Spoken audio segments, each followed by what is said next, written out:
Sirsa Air Base was believed to have been attacked.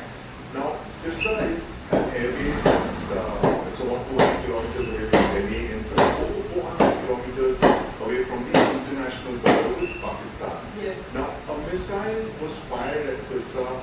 It's not a rocket, it's a missile because given the distance of Sirsa from the international border, you have to fire a missile. Only a missile would reach that distance. And this was intercepted by the Indian IACS network and was shot down by a surface-to-air missile intercepted.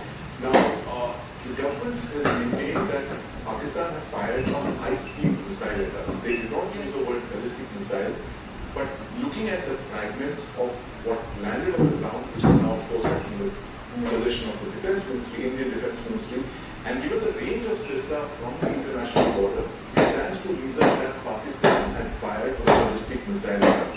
Now, you can take a look at what they fired. Was it the Fatah which they had, which has a range of over 400 kilometers, or was it the Shaheen series, which is, of course, a longer range? It's an intermediate range ballistic missile, which has much longer range, over 2,000 kilometers.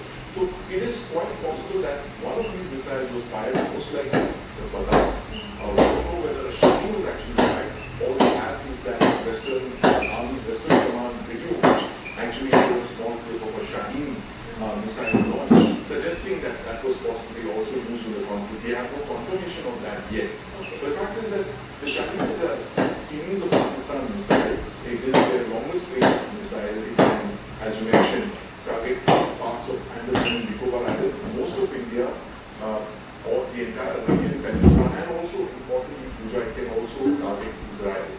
So it's not just India, but also Israel, which is within strike range. So it's two countries that must worry about this capability that Pakistan has built up in the last decade.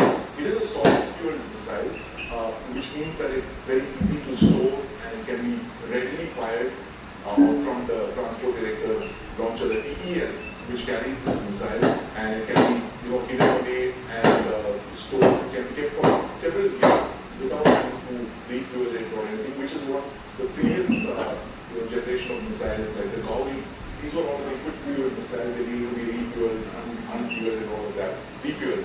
But this is a very capable series of IRBs that Pakistan has fielded in the last decade. But we still don't know whether it was actually And if we fired. compare this to the Agni that we have since 2011?